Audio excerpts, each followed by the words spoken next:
consistent throughout all of these. Okay. Item number 10, this is regarding the shoreline setbacks and height limitations.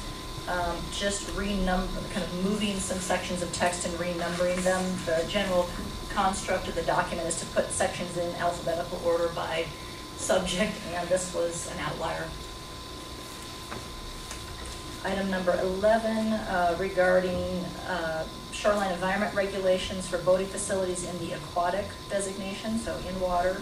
This is Article 7. You can see the clarification there is simply to add a comma.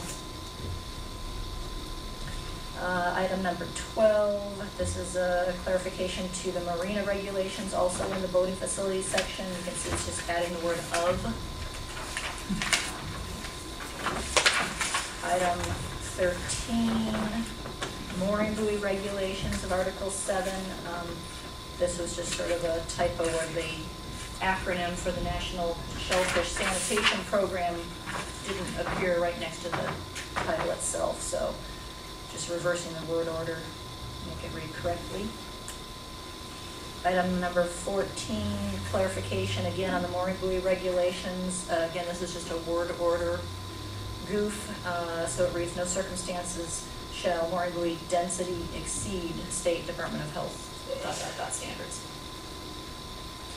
Item number 15, a clarification to the uses and activities prohibited outright for residential use and development.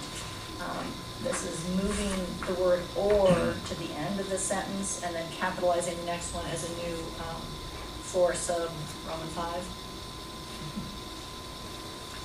And we didn't hear any public comments about any of these, by the way. Number 16, regarding expansion or enlargement of non-conforming development with a conditional use permit. This is a clarification to add the word vertically to the list of types of expansion that would require conditional conditional use review.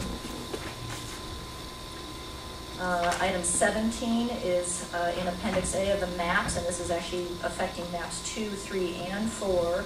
This is deleting the word old because State Parks renamed our local park Fort Townsend State Park.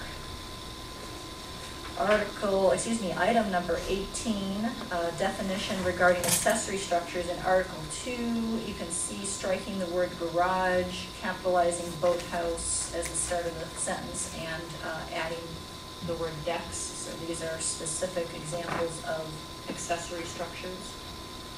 So a garage is not an accessory structure? Correct, it's an appurtenance. Okay.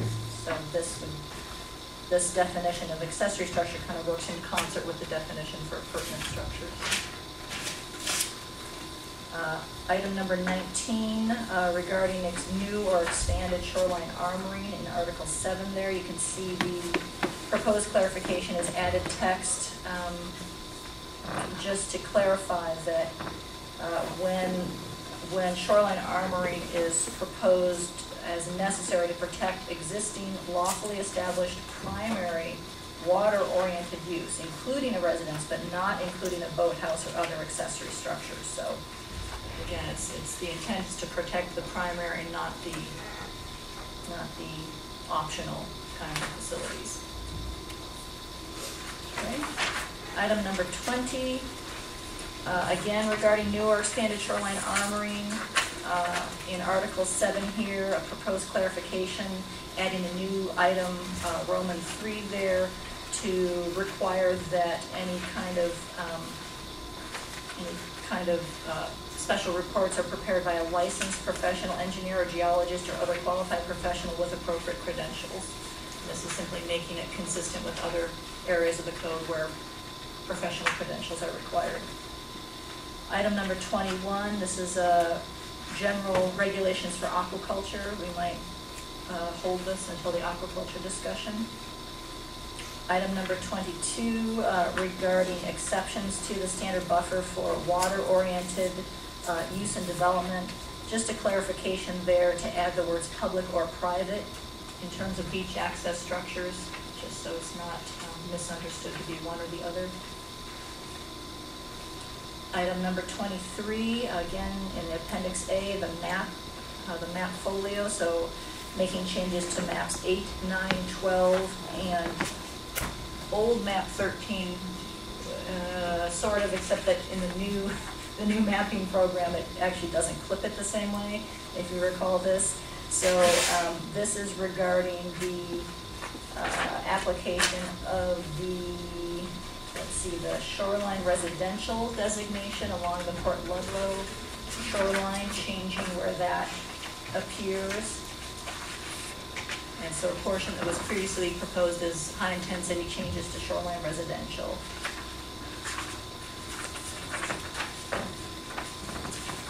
And that's the end of the proposed clarifications. So good job, Michelle. Okay, so you just went through the 26 required, the 14 recommended, and the 23 additional revisions. Okay, so you've got your muscle memory going. That means you've dropped 63 items down to 56. And you're ready to come back really to the required changes. There's 5 of those, numbers 12, 13, 14, 15, and 18. And also there's one in the recommended, number 13, and one in the additional revisions, number 21. So you got. This is the fruit that is more difficult to access. And now you've got your juices flowing, so in your muscle memory, here you go. Michelle, did you catch your breath? Sure. You're okay. So, let's see, yeah, if we go to page 5 of the matrix is where these first required, ecology required changes occur. And I guess I would look to the board for their preference as sort of how you would like to proceed with that. What's that? Just go to the text. Yeah, I think it's probably easiest just to look at what we call the combined response. So again, because there were numerous changes proposed, well, required, recommended, proposed to the aquaculture section, we, starting on page 7 of this matrix document, we put in a number of proposed text revisions to address those. And so I guess we'll just start there at the top of page 7. So explain that, Michelle. Okay, sure. That narrative and that text is the staff-generated, Board approved. and For board draft. approved for draft purposes, for public hearing purposes, Right. language, code Right. language. Right. And that's what we're actually deliberating, is Mhm. that draft language brought forward to the public hearing, and now for you to evaluate that. Mhm. And again, the crux of it is the fact that the county originally proposed a prohibition on net pen and finfish aquaculture. Ecology declined that prohibition by expressing their concerns that one, it's a water dependent use, and 2, there was a concern about having adequate science. There's some other changes that weren't specific to finfish, but again, because we felt it was just simpler to present the entire aquaculture section, you're gonna see those in here too. So as we go through pages 7 through, I don't know, whatever it is, 7 through 15, excuse me, we will address all those items in the matrix. And basically, we are proposing something different than what ecology required, as you recall. So the first one there is really addressing the definition for experimental aquaculture, which is in Article 2E. And so just some word changes there. Instead of, well, I guess, yeah, we'll just go with what it would read is experimental aquaculture means aquaculture that cultivates new species or uses growing methods or harvesting techniques that have not previously been used in the state of Washington and that differ significantly from common practice. Yeah, I think that last sentence was the one that we felt was really necessary. Mm-hmm. So let's see, the next thing would be to address the notations in the allowed use table of Article 4. You can see the sort of the legend for what those different notations mean, whether it's P, a C, or an X with the asterisk. And so where we previously had a simple line item for net pens and finfish, we've teased those apart now to be 2 separate lines.